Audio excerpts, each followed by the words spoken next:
Welcome to AP European History with Dr. Brovkin. Today we continue to talk about Germany after World War I. In the first segment, we talked about the so-called German Revolution, the removal from power of Kaiser Wilhelm II, the Soviet Republic of Bavaria, the seizure of power by the leftists called the Spartacus Group, and the execution of Rosa Luxemburg and Karl Liebknecht.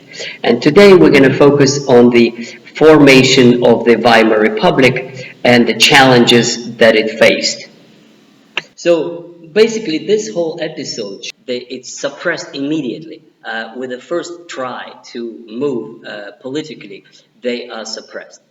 In March, April, you have the elections to the Constituent Assembly in Germany. They do assemble and they create a republic in the city of Weimar, and which is about 100 kilometers west of Berlin. A beautiful, beautiful city, and the home of Goethe and Schiller. This is a great theater there that's still there standing.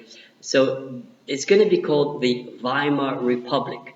So in German history, the Weimar Republic is a republic that lasted from 1918 to 1933, when it was replaced by the Third Reich, which is the Third Empire or the Third State.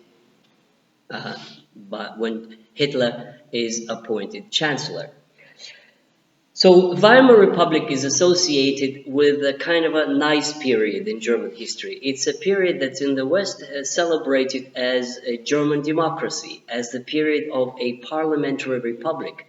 It's a period of enormous political interest and great cultural life, similar to Russia, when it was all kinds of experimentation and avant-garde and artistic groups with theater of the absurd.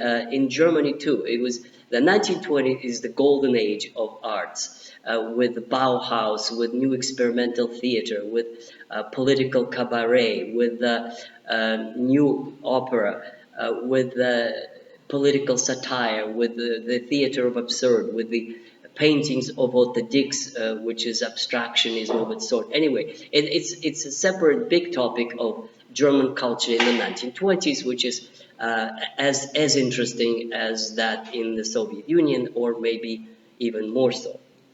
But politically, this was a very unstable time. And the problem that was confronting Social Democrats, the president was elected, his name was Ebert, Social Democrat Ebert, his name is Ebert. The problem was that they are forced to confront the Allies, and they bear the brunt of discontent of the people because of the lost war. In other words, democracy is associated in the minds of German people with defeat in World War I, which is not a very productive situation. They are blamed for what they didn't do. It was Germany that won, that lost the war, but you can wait for that. There's no way you need to distract me now, okay? So Germany lost the war, but the government was to blame for conducting negotiations with the Allies, and it was, of course, quite difficult to bear that responsibility. So as 1919 goes on and Versailles negotiations are going on, they're not really negotiations. The Allies are talking to themselves. The Germans are presented with a fait accompli. You have to sign this. And the government, which is a democratic government led by Social Democrats, has to face to this unpleasant task. And they do, and they sign the treaty, which they detest, because it's got all these humiliating conditions, reparations, and so forth.